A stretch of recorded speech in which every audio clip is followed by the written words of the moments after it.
ছোট মাছ কিন্তু আমরা অনেকেই পছন্দ করি, আমিও পছন্দ করি। আজকে আমি রান্না করছি ছোট মাছের চচ্চড়ি।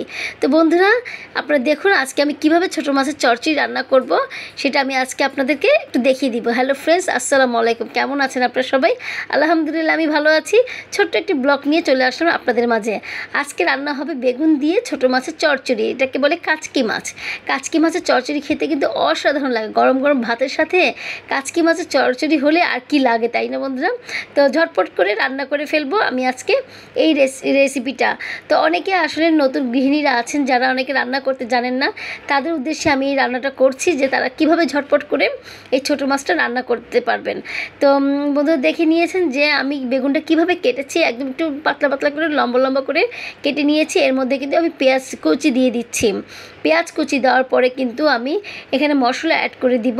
আর ছোটো মাছ রান্না করার কিন্তু কিছু টেকনিক আছে, অনেকে এই টেকনিকটা ফলো করেন না, এই কারণে মাছগুলো একদম নরম হয়ে যায়, মাছগুলো একদম মিশে যায়।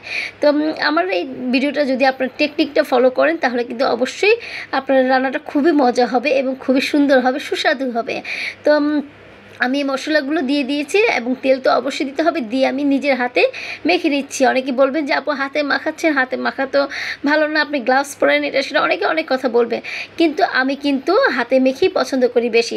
যে কোনো রান্নাই হাতে মাখা রান্না হলে আমি নিজের হাত দিয়েই মেখে নিই। আর বিশ্বাস করুন আপনারা, হাতের মাখা রান্না কিন্তু খুবই মজা হয়, খুবই টেস্ট হয়। আপনারা যদি না খেয়ে থাকেন অবশ্যই আজকে ট্রাই করে দেখুন। তো বন্ধুরা, আমার ভিডিওটা কিন্তু অবশ্যই আপনারা শেয়ার করে রাখবেন এবং দেখবেন যে অনেক সময় দেখা যায় যে রান্না করতে গেলে আমার এই ভিডিওটা আপনাদের সামনে আসবে, তখন কিন্তু আমার ভিডিওটা ফলো করে আপনারা রান্না করে নিতে পারবেন। তো আমি কিন্তু চুলে বসিয়ে দিয়েছি সেই আমার হাতে মাখা যে বেগুন আর পেঁয়াজটা দিয়েছিলাম সেটা আমি বসিয়ে দিয়েছি। 5 থেকে 7 মিনিট পরে আমি ঢাকনাটা খুলে নিয়েছি এবং দেখেছি যে অনেক পানি উঠেছে। আমি কিন্তু কোনো পানি অ্যাড করিনি, এমনিতেই পানি উঠে আসে। তো আপনারাও কিন্তু বন্ধুরা একদমই পানি ব্যবহার করবেন না, এটা এমনিতেই পানি উঠে আসবে। এরপরে আমি দিয়ে দিচ্ছি মাছগুলো, কারণ কি আমি এখন মাছগুলো দিলাম, এই মাছগুলো কিন্তু এখন নরম হবে না, ঝরঝরে হবে। এই কারণে বেগুনটা একটু নরম হওয়ার পরেই আমি মাছটা দিয়ে দিচ্ছি। কারণ বেগুন আর মাছ যদি একসাথে দিয়ে দিতাম তাহলে কিন্তু সেটা একদম নরম হয়ে যেত, মিশে যেত। অনেকেই জানিয়ে এটা করে যে একসাথে তারা মাছ আর বেগুন একসাথে দিয়েই রান্না করে, কিন্তু আমি সেটা করি না বন্ধুরা।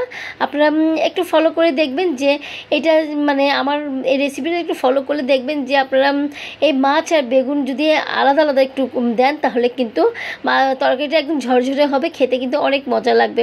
তো যাই হোক বন্ধুরা, আমি কিন্তু ধনেপাতা দিয়ে দিয়েছি। ধনেপাতা তো অবশ্যই দিতে হবে, কারণ ধনেপাতা না দিলে মাছের যে একটা গন্ধ আছে সেই গন্ধটা কিন্তু দূর হবে না। তো আপনাদের ঘরে যদি টমেটো থাকে তাহলে অবশ্যই টমেটো দিয়ে দিবেন, কারণ টমেটো না দিলে কিন্তু টেস্টটা একটু অন্যরকম হয়। কারণ আমার ঘরে আজকে টমেটো ছিল না বলেই আমি টমেটো দিতে পারিনি। তো আপনারা কিন্তু অবশ্যই দিয়ে দিবেন টমেটো দিলে স্বাদটা কিন্তু দ্বিগুণ বেড়ে যায়। তো যাই হোক বন্ধুরা, দেখুন আমার তরকারিটা কিন্তু একদম ঝরঝরে হয়েছে, মাছগুলো কিন্তু দেখা যাচ্ছে, মনে হচ্ছে যে হ্যাঁ আমি কাচকি মাছ রান্না করেছি। অনেক সময় দেখা যায় যে মাছগুলো